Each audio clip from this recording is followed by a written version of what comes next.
बहुत समय पहले की बात है। माधवपुर नामक गांव में एक गरीब किसान अपनी बूढ़ी अम्मा के साथ रहा करता था। उसके पास एक छोटी सी जमीन थी जो कि बंजर हो चुकी थी। फिर भी वह दिन रात उस पर मेहनत करता था। मोहन बहुत ही मेहनती और ईमानदार था। वह एक आत्मविश्वास से भरा हुआ व्यक्ति था जिसे न हालातों से डर लगता था न ही लोगों की बातों से। हर दिन सूरज उगने से पहले ही वह उसी आत्मविश्वास के साथ उठता और अपने खेत की ओर बढ़ता जहां सिर्फ बंजर जमीन थी, लेकिन उसके सपनों की हरियाली छिपी हुई थी। उसे यकीन था कि एक दिन उसकी मिट्टी उसे जरूर जवाब देगी, सोने जैसी फसल बनकर। ओ बेटा मोहन, तेरे लिए मैंने जमींदार से बात कर ली है। वो तुझे अपने पास काम पर रख लेंगे। तू भी जाकर उनसे एक बार बात कर ले बेटा। अब हमारे बस की बात नहीं रही। कम से कम वहां रहकर तू अपना गुजारा तो कर पाएगा। मुझे तेरा बहुत ख्याल है मोहन, इसलिए यह कदम उठाया। जाकर बात कर ले, सब ठीक हो जाएगा।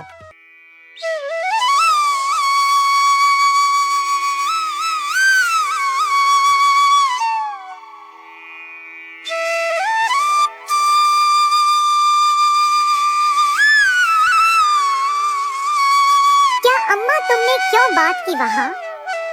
मैं नहीं जाऊंगा। हमारा खुद का खेत है तो मैं दूसरों के पास क्यों काम करने जाऊं? मैं गरीब सही मगर खुददार हूँ। मैं अपनी मिट्टी में पला हूँ, उसी में पसीना बहाऊंगा। चाहे जितनी भी मुश्किल हो अम्मा, मैं अपनी ही जमीन पर मेहनत करूंगा। किसी और की नौकरी नहीं करूंगा। अरे मोहन, उस बंजर जमीन में क्या उगाएगा तू? वो जमीन अब बिल्कुल बेकार हो गई है बेटा। ना उसमें नमी बची है ना जान। तू अपनी जिंदगी यूं ही जाया कर देगा।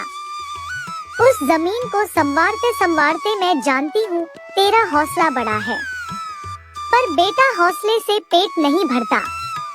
तू मेरी बात मान ले। वो जमींदार कम से कम तुझे रोज की रोटी तो देगा। अपनी जिद छोड़ दे बेटा। तू थक जाएगा पर वो जमीन कुछ नहीं देगी तुझे। अरे अम्मा, तुम बेकार में ही इतनी परेशान हो रही हो। देखना, एक दिन मैं उसी जमीन से सोना निकालूंगा। यह जमीन ही हमारी सबसे बड़ी ताकत बनेगी। मोहन खेत में काम कर ही रहा था कि तभी वहाँ पर एक आदमी आकर बोला, अरे मोहन भैया, आपको भी मानना पड़ेगा। आप फिर से इस बंजर जमीन पर मेहनत कर रहे हैं। अरे मंगेश भैया, अब क्या करें? जमीन हमसे ज्यादा मेहनत करवा रही है, पर क्या करें? धरती तो माँ समान होती है। जैसा वह चाहे वैसा ही करना पड़ता है। कभी सख्त हो जाती है, कभी चुपचाप सब सह लेती है, कभी बीज को छुपा लेती है तो कभी उसे जीवन दे देती है। हम तो बस उसके बच्चे हैं जो उसके हर रंग को अपनाना जानते हैं। थक तो जाते हैं भैया, पर जब मिट्टी की खुशबू आती है ना तो सारी थकान उतर जाती है। उम्मीद है यह माँ हमें खाली हाथ नहीं लौटाएगी। बस थोड़ा और सब्र, थोड़ा और विश्वास। आप जैसा मूर्ख तो मैंने आज तक नहीं देखा भैया। क्या सोचते हो आप? दुनिया कहां से कहां पहुंच गई और आप अब भी उसी बंजर जमीन से उम्मीद लगाए बैठे हैं। मोहन के पास उस आदमी की बातों का कोई जवाब नहीं था। वह वहां से अपने घर चला जाता है। जब दोपहर को मोहन थक हार कर घर पहुंचता है तो देखता है कि माँ बुझे हुए चूल्हे के पास चुपचाप बैठी है। क्या हुआ अम्मा? तुम ऐसे क्यों बैठी हो? खाना क्यों नहीं बनाया? क्या बात है? बेटा, चूल्हा जलाने के लिए लकड़ियाँ नहीं है, इसीलिए चूल्हा कैसे जलेगा? बस इतनी सी बात है अम्मा। मैं अभी जाकर ले आता हूँ लकड़ियाँ। मोहन लकड़ियाँ लाने जंगल चला।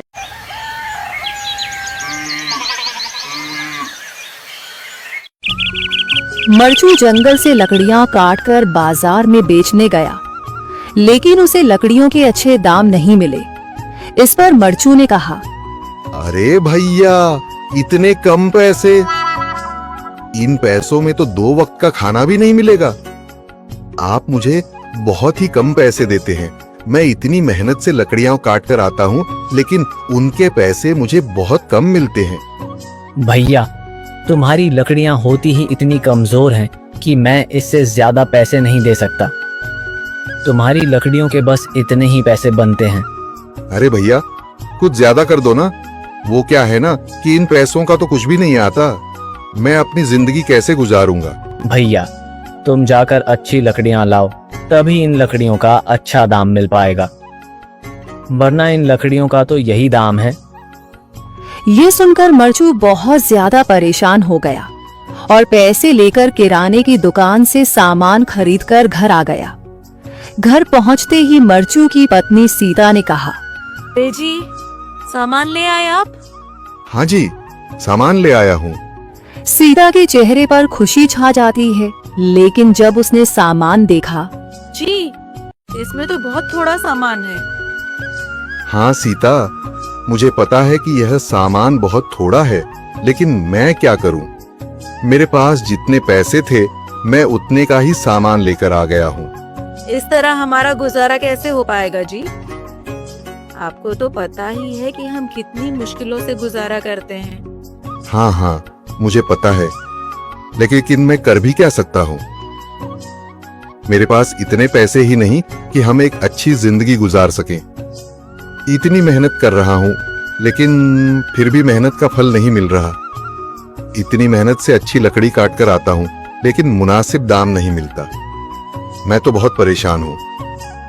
क्या करूँ? कहाँ जाऊँ? अरे जी, आप परेशान न हो, आप कोई और काम देख लें। मैंने कई बार काम तलाशने की कोशिश की, पर किसी ने भी मुझे काम नहीं दिया। ये सुनकर सीता भी काफी ज्यादा परेशान हो गई। मरचू से सीता की परेशानी नहीं देखी गई। उसने अपनी पत्नी सीता से कहा, मैं फिर से जंगल की ओर जा रहा हूँ। अरे जी, अभी मत जाइए ना, वैसे भी शाम हो रही है। आप कल चले जाइएगा, अभी मत जाइए। ठीक है, अगर तुम रोक रही हो तो मैं नहीं जाता, मैं कल चला जाऊंगा। इसके बाद मरचू गांव में घूमने के लिए चला गया। तभी उसे एक आदमी मिला और उसने कहा, कहाँ जा रहे हो भैया? और सुनाओ, क्या हाल चाल है? जिंदगी कैसे गुजर रही है?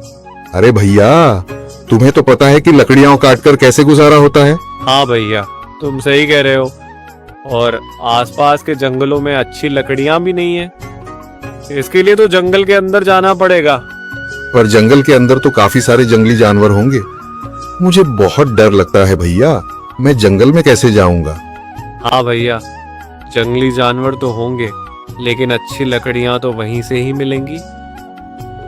ये सुनकर मरचू बहुत ज्यादा परेशान हो गया, लेकिन वह आदमी बिल्कुल ठीक कह रहा था।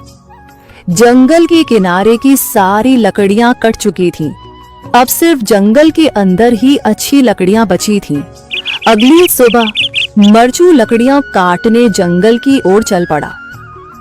जंगल में आने के बाद मरचू ने कहा, अरे, यहाँ पर तो लकड़ियां ही नहीं हैं। वो आदमी सही कह रहा था, लकड़ियों के लिए तो जंगल के अंदर ही जाना पड़ेगा। और जंगल के अंदर जाना क्या सही रहेगा? मुझे तो बहुत डर लग रहा है, क्योंकि वहां पर तो काफी सारे जंगली जानवर होंगे जो खतरनाक होंगे। अगर आज मैं जंगल के अंदर नहीं गया तो मैं आज घर पैसे लेकर नहीं जा सकूंगा, और फिर जब पैसे नहीं होंगे तो गुजारा कैसे होगा?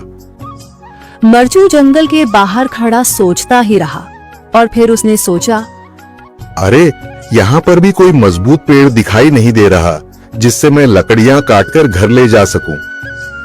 लगता है और अंदर जाना पड़ेगा। यही सोचकर मरचू जंगल के अंदर चला गया। अंदर जाने के बाद उसने इधर उधर पेड़ देखे, पर उसे कोई भी अच्छा पेड़ दिखाई नहीं दिया। यह सोचकर मरचू जंगल के और अंदर चला आया।